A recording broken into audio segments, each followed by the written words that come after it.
Hello, and welcome to another episode of Faith Stories, Saints, Sinners, and Spicy Takes. I am your host, Reverend Kathleen McMurray, joined today by the wonderful Reverend Jay Clark. Kathleen and I are both pastors at Pulaski Heights United Methodist Church in Little Rock, Arkansas, and we are so happy to be starting this time of learning with you.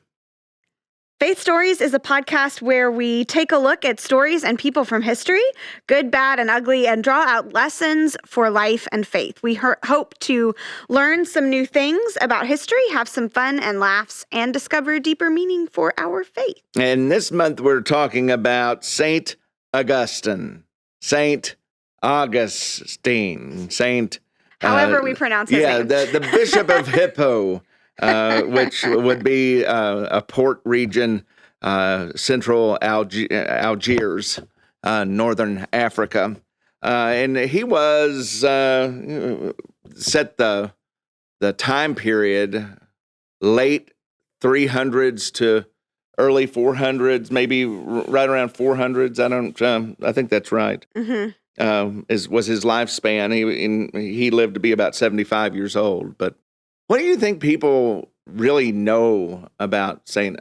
Augustine? That he is a saint, that he's Catholic. People know that he's influential, but I think that if we were to say what is, commonplace knowledge about what he has to say, I don't think people would know a lot. Some folks may know of his influence, which is what we're going to talk about today, in kind of our understanding of sexual morality and purity. That's a big part of his really long-lasting influence. But on the whole, his writings influenced greatly the development of Western Christianity.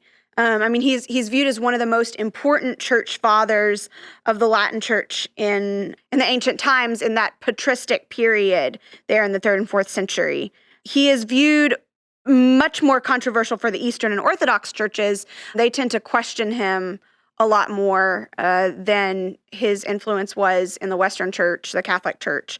He wrote a lot of really influential works, The City of God on Christian Doctrine, and his Confessions, which for the ancient writers, confessions were not, I'm going to confess my sins, but confessions of belief, so statements of belief, doctrine, that sort of thing. He converted to Christianity and was baptized in the year 386, and he developed his own approach to philosophy and theology, kind of taking in and making his own different methods and perspectives. He really was strong in believing that the grace of Christ was indispensable to human freedom, and he helped to formulate what survived as the Doctrine of Original Sin and just war theory. Made a lot of contributions to what survived as just war theory. When the Western Roman Empire began to disintegrate, he really imagined the church as this spiritual city of God, that it was somehow separate from the earthly city, that binary between the earthly and the heavenly, the flesh and the spirit, is something that also survived a lot. And his influence, even for people that really haven't read any St. Augustine, his influence can't be overstated. In a lot of ways, he was a fairly messed up person, some historians would say, but his doctrines have been really important to the history of the church. It seems like he had a unique view of the body and the soul and how they connected. Yeah, in some ways it was unique, and it was very influenced by other people as well. So you've got the influence of ancient Greek philosophers like Plato, who had that understanding of the body and soul separation, even apart from a Christian standpoint, that there was the material world and the immaterial world, the matter and antimatter, material things and spiritual things. And for those Greek philosophers, the spiritual things, ideas, truth, beauty, were pure and lovely and good, and the matter, material things, bodies, were not. They were profane and ever-changing and subjective. And there was this goal to try and somehow transcend the body, transcend our earthly realm for those ancient Greek philosophers with the spiritual, and that the goal was to transcend. And so early Christians latched onto that idea in many ways, and there were different Christian sects that thought different things about that. But certainly there's traces of that body versus soul tension within Augustine's work, that he definitely had this tension between this material, the earthly side of things. Do you think that and some the of soul. that came from like his interest in philosophy? Yes. I mean, because he was heavily influenced when he was a teenager even. Right. Went to Greece to study, and after reading what I read was after reading some of Cicero's stuff, that he became heavily interested in philosophy. Right. And you see that influence throughout, I mean, everything that he wrote. Right. Right. And his philosophy, I mean, that idea, that philosophical, that was part of that heritage that was passed down from the Greeks as well as from Cicero and all these different influences, and striving to become better, striving to become more pure, striving to, transcend, so to speak, even from an early age, even as a teenager, started to kind of have some tension within his own life. When he was 16, there's a story, and he wrote about it. He saw, it says, the signs of active virility coming to life in a Roman bath. And that he was very disturbed by this and, began to really question what do humans have control over and what do they not have control over, which led to his Doctrine of Original Sin, which led to his kind of furthermore that the body is bad because it is uncontrollable, that there are things that we cannot control. He said that before the fall, before Adam and Eve fell, that at that point, humans could control themselves, that their bodies were able to be controlled, that they were able to be pure. But after the fall, we're just uncontrollable, particularly women, but men as well, uncontrollable creatures. And so our bodies are therefore bad, and that we must somehow transcend them in order to reach the level of spiritual engagement that God wishes for us. Augustine was raised Christian and then moved away from Christianity, but then came back to Christianity. And one of the accounts of his conversion experience back to Christianity, I mean, seemed very dramatic. I mean, it was just, he fell to his hands and knees and pounded and said, how long, O Lord, must I go through this? And I think you see that also coming out in, when he's had this dramatic conversion experience, then he starts really pushing to be more conservative in some areas that maybe he wouldn't have been originally. That makes complete sense. Yeah. And that trying to be more pure, trying to understand why it was that there did seem, he wants to be so good. And, Paul has that thing in scripture, right? I want to not sin, but I can't help myself. John Wesley had a similar outlook when he talked about his conversion experience, that you read his sermons from immediately after his heart was strangely warmed at Aldersgate. And all of these sermons are saying, when you are in the Spirit, you will no longer sin. And then he starts to say, well, after a while, his sermons start to say, well, you'll sin, but it won't be serious.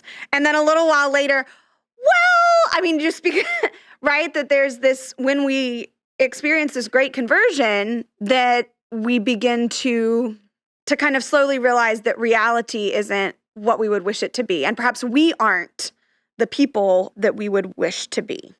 One of the things that Augustine has, I think his thinking, this seeking to be pure, this seeking to transcend the body, has really had a huge lasting impact on our Christian understanding of sexual morality, of purity, when Augustine himself struggled with that a lot and wrote about it a lot.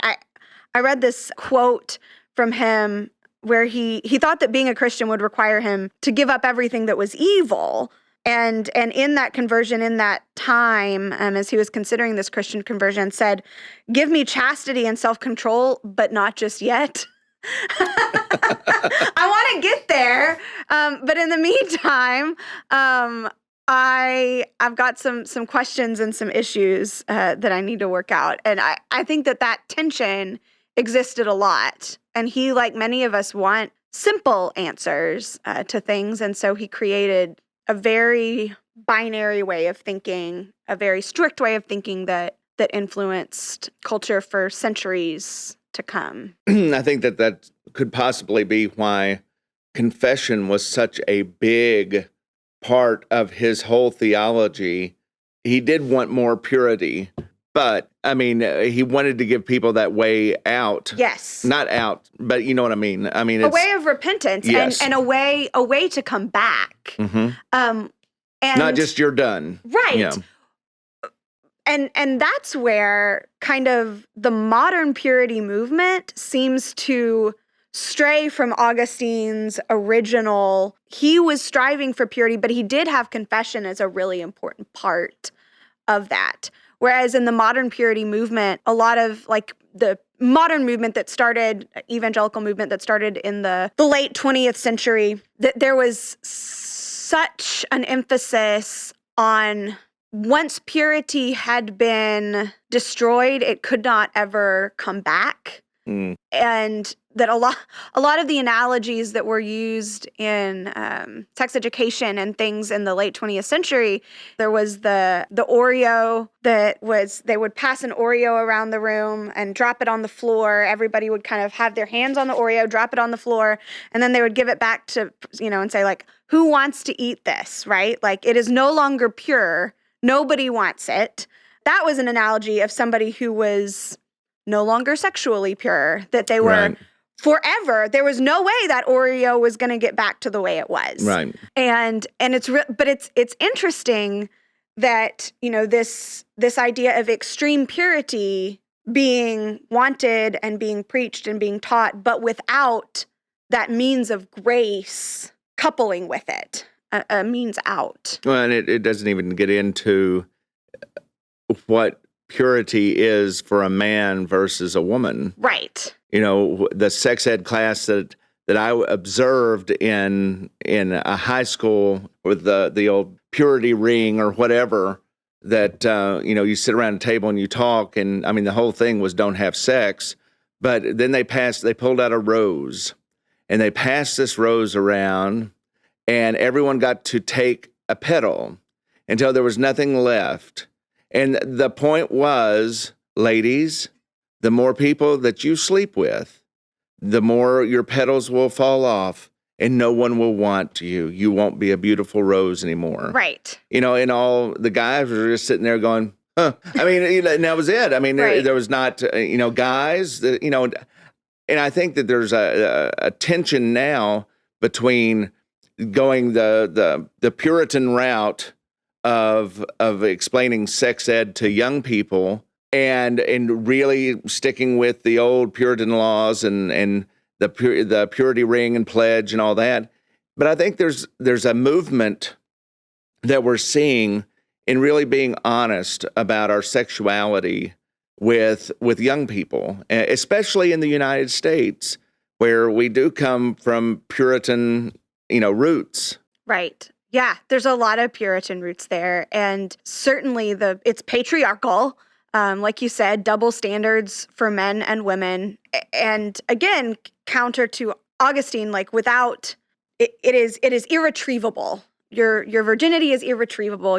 And because for so many people that purity is tied into worth, your worth is irretrievable, and it's created some really, really unhealthy attitudes about self-worth, really, really unhealthy shame culture that has been really pervasive. I read a book recently called Pure by Linda K. Klein. She wrote this book in a project for over 10 years she took to develop it, and she did lots of interviews, lots of research, and it was just the through line of so much shame that has come, and the difference between shame and guilt. Brene Brown, sociologist, author, one of my favorites, she defines guilt as in thinking, I've done something bad, and then shame as I am bad, that there is something in the essence of my being that is evil, that is dirty, that is bad, and that is irretrievable. And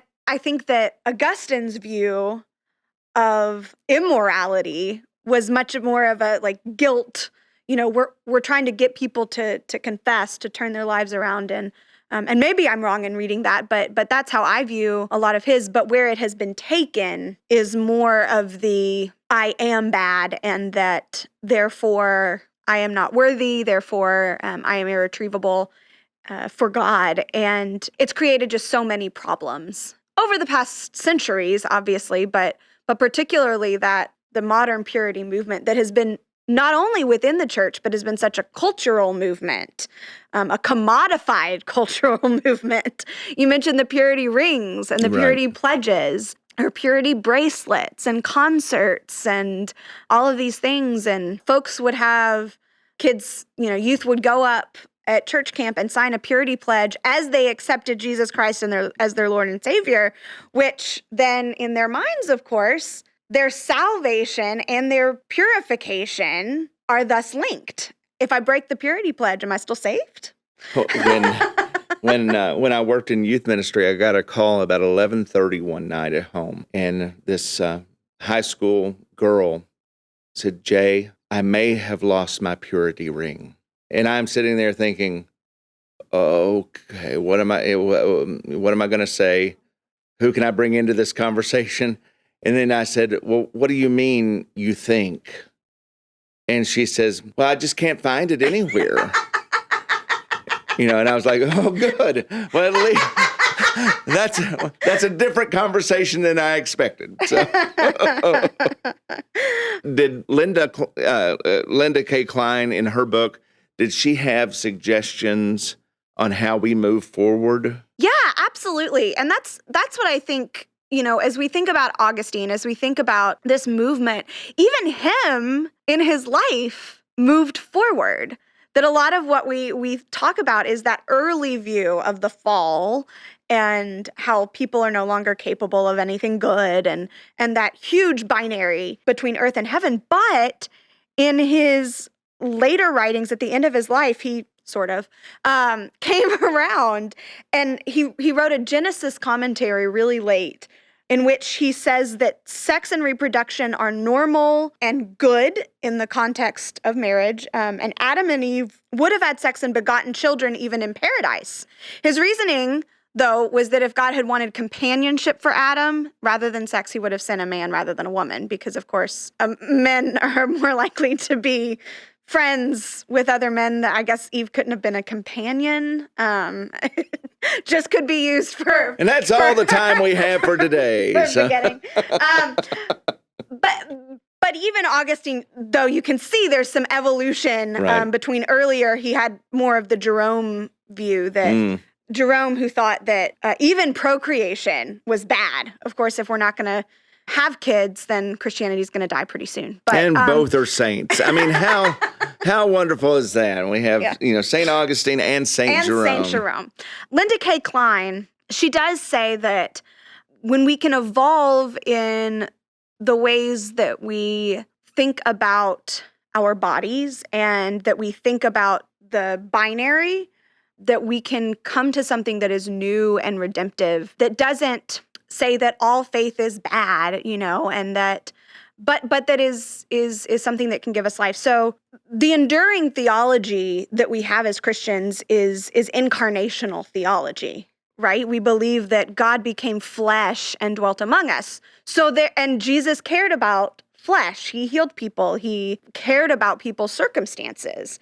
And those circumstances, our bodies, our world, our creation is a gift from God. And if we can view it in that way, and if we can view this, view ourselves as people made in the divine image, that our bodies they don't have to be transcended, but they can be viewed as this gift from God, even though they are mortal and vulnerable, that can also be a gift. she also lands with, going back to what Jesus said is the greatest commandment, that we are to love God and we are to love our neighbor. Augustine sometimes argued that you couldn't really love God if you were loving yourself and others, that there was a tension that he felt there. For many, loving God and neighbor somehow means denying ourselves, our needs, our desires, our pleasure. But another author that I read, who I also knew in seminary, was Bromley McClenaghan, a Methodist pastor, who argues that self and other don't have to be hostile towards each other, that we are of sacred worth in and of ourselves. Our worth isn't linked to other people, whether that's through abstinence or through whatever means, or through service, but that loving God, loving self, loving others, they all work together. And Linda K. Klein, that's what she argued, that Jesus says, love God and love others as you love yourself. And so loving God, loving others, loving ourselves, if we view that as our theology, does this thing, does it honor God? Does it honor myself? Does it, as a child of God who has sacred worth, who is made in the image of God, does it honor other people? Those are the questions we should be asking. And because that's the litmus test Jesus gave. And if you look at other countries around the world and how they view sex in daily life, it's very different than how the United States would, some people, it is the hill they would die on. Forget any other thing that, you could say, well, that's bad, this is sinful, but when it comes to sexual, what they consider immorality, that is their cross to bear, and that they'll go all out. That's the be-all and end-all. That is the end-all, be-all. That's right. And one of the things that Linda K.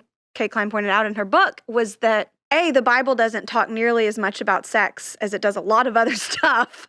And yet this is what we're hanging our hat on in so many ways. But she also said that it's so interesting that among different denominations, different beliefs, liberal to conservative, all across the board, that people have different doctrines, but that the purity culture has been an underlying factor in all of them over the past 30 years because of the commodification of that purity culture. But I think that when we can find a way to kind of try and think differently, try and remember that we are created in the divine image, that divine image is not ever beyond repair, that we believe in grace, confession, pardon, and that as people, we are called to love God and love others and love ourselves. I think we can begin to come up with some new ways of thinking and being that are healthier and that are more life-giving.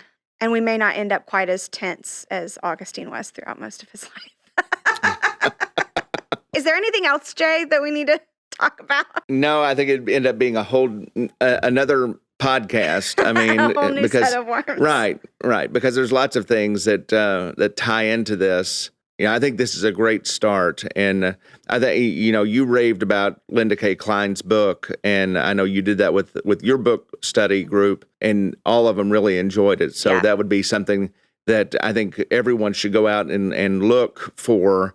Because it was eye-opening in many ways. Yeah, absolutely. And it also makes you question some of the things that you were raised with that you really hadn't even thought about. I mean, absolutely. A big discussion that I saw online not too long ago was, swimsuits.